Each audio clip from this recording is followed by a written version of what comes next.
This is what the NBA draft lottery odds were before the lottery, and this is how the actual draft order shook out. The Dallas Mavericks, with a 1.8% chance, I say again, 1.8% chance of getting the first overall pick in the draft, have ended up with Cooper Flagg and the first overall pick. Or at least we assume that Cooper Flagg is going to be in a Mavs jersey. That certainly can change. San Antonio ends up at 2. They jump up. Philadelphia at 3. Charlotte falls to 4, as do Utah, Washington, and New Orleans. Those are the top 4 teams in lottery odds, and they end up 4, 5, 6, and 7. An absolutely insane lottery night. There's 1,000 different directions to go in, but I have to begin with the Dallas Mavericks at first overall. First and foremost, there's a report out there that this was Chicago or Dallas, and it came down to a tiebreaker, and they did a coin flip, and Chicago lost the coin flip, so they're at 12 because that's the nature of the way the lottery works, and Dallas goes all the way up to number 1, so they literally lost out on Cooper Flagg because of a coin flip, which is absolutely brutal. But the Dallas Mavericks winning the lottery, a few months removed from the worst trade in the history of the league, trading away 25, 26-year-old Luka Doncic to the LA Lakers in exchange for 30-something Anthony Davis, Max Christie, and a first-round pick. Having that happen a few months ago, the first actual riot and mutiny within an NBA fan base that we've maybe ever had, where Mavs fans are actively chanting to fire the GM at home games, and they're basically giving up on the franchise. A few months ago, if there was a single Mavs fan out there that was like, you know what, I quit. I don't want to be a member of this fan base anymore. I want to go find a new team. For the first time in maybe the history of the league, I would have been like, yeah, cool, go for it. That sounds fine. That was a few months ago. And now they're presumably going to have Cooper Flagg on the team. And Flagg being the number 1 overall prospect in this scenario for Dallas is unbelievable for them, because a big part of the draw for him is that he's not your typical number 1 overall guy where he's going to be your primary scorer and he's going to do everything for you. You're going to give him the ball and have him run 90 pick and rolls a game. That's not what he does. He's a really good connecting in between piece that is so young that's going to continue to grow and improve, and a connecting piece on the wing at the 4 is exactly what Dallas needs. They've got Kyrie at the point. They've got Anthony Davis in the front court, Cooper Flagg in between. That is an unbelievable stroke of luck after what has been maybe the most disastrous handful of months from a front office perspective in the history of the NBA in Dallas. And you can say all you want to about how they don't deserve it, and it's crazy they ended up there. They won 39 games in the West, and they're picking higher than teams like Utah and Washington and New Orleans that won in the teens in terms of games. But that's the way that the lottery works, and fortunately for Mavs fans, they're going to be coming back to their team, and that's just how the lottery works for them. But the bigger subplot here for them is Cooper Flagg actually going to be on the team? Because all day today, there's been conversations around the fact that Giannis Antetokounmpo is going to be meeting with the Milwaukee Bucks to discuss his future, and Dallas winning the first overall pick, San Antonio getting the second pick, the Sixers getting the third pick. All of that really matters within the Giannis conversation, because if you're the Bucks and you're trading away Giannis, the best thing you can get is someone like Cooper Flagg or someone like Dylan Harper at the top of this draft. And if Dallas shows the same apathy towards the long-term future of their team that they did when they traded away Luka in exchange for Anthony Davis, then that line of thinking leads you to believe that this might be a Kevin Love kind of situation where Cleveland ends up trading for Kevin Love. They trade away Andrew Wiggins, and then all of a sudden they've created this star-powered contending team in Cleveland. Obviously, I'm not comparing Giannis and Kevin Love and Andrew Wiggins, Cooper Flagg, but the situation is similar to where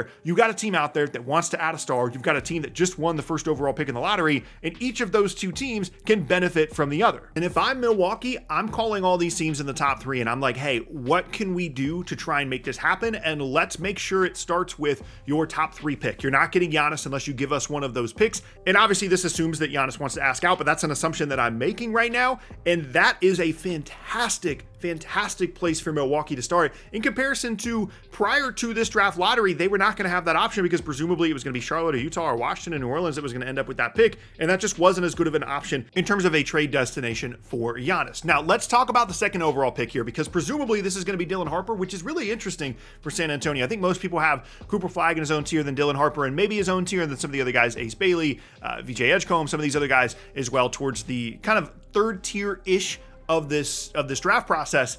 And Dylan Harper's interesting because the Spurs just traded for De'Aaron Fox, and it's not that they're the same kind of player, it's just that Dylan Harper would have been perfect before they traded for De'Aaron Fox, and so now finding a way to get those two guys to fit together in the front court is going to be very interesting. I'm presuming that's who they're going to pick. Maybe they'll end up with somebody else, but that group with Fox and Harper and Wemby and whoever else they're going to add is super, super interesting if, again, they don't end up with Giannis trading away the Dylan Harper pick in exchange for Giannis. Philadelphia here at number 3. You want to talk about big winners of the night.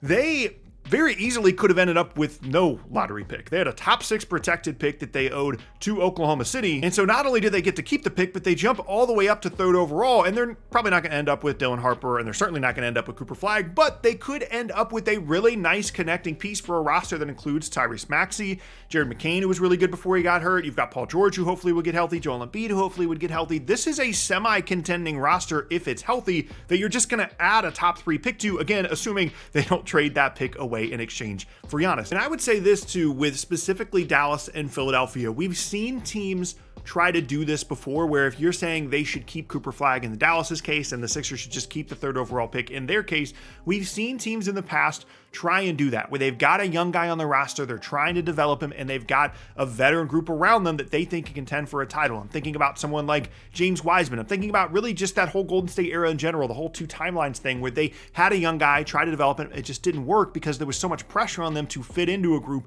rather than growing their own game. That would certainly be a concern. Not as much of a concern for a team like Dallas, because I think Cooper Flagg is just that good of a prospect and is that versatile of a prospect. But for a team like Philadelphia, I think they would really explore the possibility of trading the 3rd overall pick just because of where their team is at, where their timeline is at with someone like Joel Embiid, and how in the past we've seen that potentially negatively impact the development of certain prospects. There's even a possibility here for Philadelphia where you could convince me that they keep the pick, and then a year from now, let's say it doesn't go well, and then you're trading away Joel Embiid, you're trading away Paul George, and you're building around whoever they pick 3rd overall, plus Jared McCain, plus Tyrese Maxey. That's a pretty decent future for you as well. And for the Sixers to end up with this pick, there's going to be a lot of conversation about how the Mavs have been saved by the lottery. The Sixers, you could argue, might have been saved by the lottery just as much. Outside of the top 3, by far the biggest storyline of the night is these other 4 teams: Charlotte, Utah, Washington, New Orleans. The 4 best odds at not only the 1st overall pick, but obviously staying inside of the top 4, they all fell down, and they fell down a long ways. Charlotte's the only team that even got to go to commercial thinking that they had an outside chance of ending up with Cooper Flagg, but they got jumped by 3 teams. That's just how the lottery works. You have an outside chance of getting in the top 4. If you get that, it moves teams down, and it moved a bunch of teams down. And it's not that tanking necessarily doesn't work. It's just, going into it that you are risking a lot. It's a 14% chance, best case scenario, to end up with the number 1 overall pick. And of course, you're assuming you're not going to get jumped by 3 teams with odds so low as a team like Dallas. But if you're one of these other teams, maybe like the Nets or the Raptors, that are thinking, man, if we had just tanked more, then maybe we could end up with a really high pick. That's not always how it goes. And frankly, it's just really disappointing and heartbreaking if you're a team like Charlotte, Utah, Washington, New Orleans, even the Nets or the Raptors, that threw away an entire season. In the case of Charlotte and Utah and Washington and New Orleans, had single-digit wins on the season. You threw away the entire year just to get not necessarily nothing, but certainly not the thing that you were hoping for. Speaking of the Nets, we got to talk about this like Chicago zone, basically this Bulls zone between 8 and 12, where it seems like the Bulls are always picking. Again, the Bulls coin flip thing is absolutely brutal, but at 8 is the Brooklyn Nets. I'm a Nets fan, and this is especially brutal for a few reasons. One, this is the first time in a while the Nets had an actual chance at getting the 1st overall pick. It was exciting. I was really amped up for the draft or for the lottery, and for them to end up at 8 when their odds were at 6 really sucks to get jumped by some of these other teams. But also, that Rockets pick at 10th, that's the Phoenix Suns pick. That's a pick that Brooklyn owned right up until the offseason, when they traded a lot of those picks to Houston to get their own pick back this year. And the difference between them and Phoenix ends up being just 2 selections. If you had told the Nets at the beginning of the year that their pick and Phoenix's pick after the lottery was going to end up just 2 spots apart, they certainly would not have made the deal that they did. It's a risk that they took. There was a lot of people saying that they should have been trying to lose more games. Again, that didn't really help teams like Charlotte, Utah, Washington, or New Orleans. New Orleans, who only ended up 1 spot off of Brooklyn, but still, it is a brutal outcome for a Nets franchise that is trying to gear up for some really exciting things this offseason and ultimately fell short. Same thing with a team like Toronto that had potentially high hopes for, it wasn't great odds. It was 7-something%. But again, you look at Dallas, 1.8% chance to jump up all the way to number 1 overall. And then in the late lottery, you've got some smaller storylines like the fact that the Hawks got their pick from Sacramento because some teams jumped up. This was probably the craziest NBA draft lottery night that I can remember. 3 teams jumping up like this, one of which with such a low percentage chance to get the 1st overall pick in the Dallas Mavericks. And the way that it changes everything for Dallas and for Philadelphia, to an extent